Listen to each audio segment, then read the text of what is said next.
Hi guys, मेरे YouTube channel में आपका हार्दिक स्वागत है। आपने अगर अभी चैनल को सब्सक्राइब नहीं किया हो अभी तक तो चैनल को सब्सक्राइब कर लें, बेल आइकन पर हिट कर दें और ऑल पर क्लिक कर दें ताकि आने वाले सभी नोटिफिकेशन आपको मिलते रहें। और वीडियो को लाइक करें, कमेंट करें, शेयर करें ज़्यादा से ज़्यादा फ्रेंड के साथ ताकि सभी को इस वीडियो का फ़ायदा मिल सके, बेनिफिट मिल सके। जो इंटेलिजेंट गैसिंग का ऑसम सेशन चल रहा है और ये जितना भी इंटेलिजेंट गैसिंग में क्वेश्चन बताऊँ, मैंने इंट्रोडक्शन वीडियो में भी बताया है, उसको भी जाके देखना कि ये आप इस तरीके की प्रैक्टिस आप अभी से स्टार्ट करते हैं। ये नहीं कि फाइनल एग्जाम में ही करना है, अगर ऐसा सोचोगे तो नहीं कर पाओगे। वहाँ पे पीवाई की घर पे लगा रहे हो तब भी ऐसे ही करो, टेस्ट सीरीज जो भी दे रहे हो ऑनलाइन ऑफलाइन वहाँ भी ऐसे करके करने की कोशिश करो। लेकिन ये कब किया करो, जब एक्चुअल कंसेप्ट से नहीं लग रहा है, या फिर दूसरा केस जब आपके पास कम समय बचाओ लास्ट में, तभी ये लगाना। तो इस तरीके से आज का ये क्वेश्चन है, ये भी आपका नीट में ही आया हुआ क्वेश्चन है और ये भी ये क्वेश्चन इलेक्ट्रोस्टैटिक का क्लास 12 का।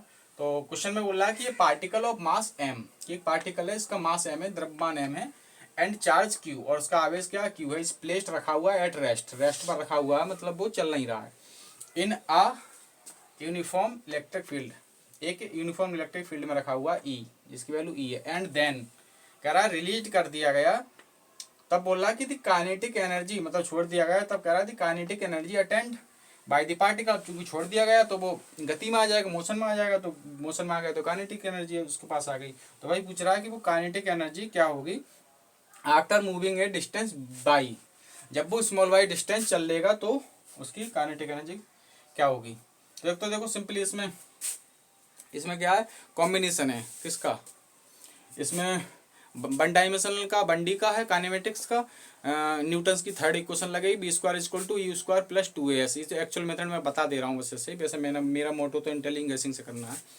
तो जो है उसमें लगेगी क्या कहते हैं, इंटेलिजेंट गैसिंग से बाद में बताऊंगा, अभी पहले एक्चुअल मेथड ऐसे ही बता देता हूं। तो फर्स्ट इक्वेशन लगेगी v square equal to u square plus 2as। Initial velocity 0 है, चूंकि रेस्ट पर है तो यू की वैल्यू 0 हो जाएगी, तो B square equal to 2as बनेगा 2as। अब जो एक्सेलेरेशन होगा वो क्या होगा, फोर्स क्या होता है Q इंटू ई, इलेक्ट्रिक फील्ड में, चूंकि इलेक्ट्रिक फील्ड के अंतर्गत है तो फोर्स लग रहा होगा Q इंटू ई। तो वहां से एक्सेलेरेशन की वैल्यू जो है रख देंगे, फोर्स अपॉन मास करके, फोर्स की जगह Q इंटू ई अपॉन मास। तो इस तरीके से ये वैल्यू जो निकल के आएगी वो आंसर एग्जैक्ट निकल के आ जाता है, ठीक। लेकिन हमारा यहाँ जो मेन मोटो है, हाँ वहाँ से क्या निकल के आएगा, स्पीड निकल के आएगी। फिर काइनेटिक एनर्जी का सिंपली फॉर्मूला होता है हाफ एम बी स्क्वायर, वहाँ पर बस स्पीड की फाइनल वेलोसिटी की वैल्यू रख देंगे, इस तरीके से काइनेटिक एनर्जी निकल के आ जाएगी। लेकिन यहाँ पर हम जो देखना चाह रहे हैं वो कि बिना एक्चुअल मेथड हमको पता ही ना हो, या फिर दूसरा केस जब कम टाइम बचा हो आपके पास एग्जाम में, फाइनल में किसी एग्जाम में, मतलब लास्ट में जो आपके पास कम समय बचाओ, तो कैसे करते हैं। तो देखो हमको पता है पूछा क्या है, काइनेटिक एनर्जी, एनर्जी की डायमेंशन क्या होती है, ml स्क्वायर t माइनस 2, ठीक, ये होती है एनर्जी की डायमेंशन। अब अगर यही डायमेंशन जिस ऑप्शन में मिल जाए उसके आंसर होने की प्रोबेबिलिटी बन जाएगी। अब देखो क्यू ई इंटू वाई, एक तो ऐसे देख सकते हैं कि जब क्यू को खोलेंगे, मैं वैसे भी कर सकता हूँ, लेकिन इतना कॉम्प्लिकेट हो जाएगा तो फिर हमें मतलब क्या, मतलब हमें कम समय में करना है ना। तो ये थोड़ा सा तो इतना तो आइडिया होता है, ये बहुत छोटी क्लासेस से भी, कि फोर्स क्या होता है, इलेक्ट्रिक फोर्स क्या होता है, क्यू इंटू ई। तो ये हो जाएगा फोर्स और ये हो गया वाई। तो फोर्स इंटू वाई की मल्टीप्लाई क्या होगी, फोर्स इंटू डिस्प्लेसमेंट क्या होता है, वर्क होता है ना।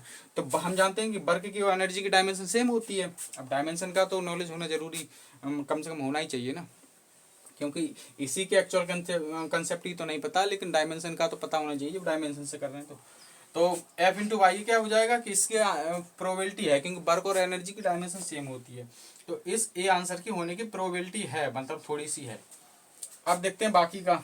अब देखो बाकी में कैसे देखते हैं, देखो इसको भी दूसरे तरीके से क्या, पहले यहीं पर आ जाते हैं, इसी तरीके से ये हो गया। अब देखो इसको क्या करेंगे, क्यू इंटू ई को एक तरफ कर लेंगे, बाई को एक तरफ, मतलब इसको अलग कर लिया, क्यू ई इंटू वाई अलग कर लिया, एक ही बचा, एक ही अलग हो गया।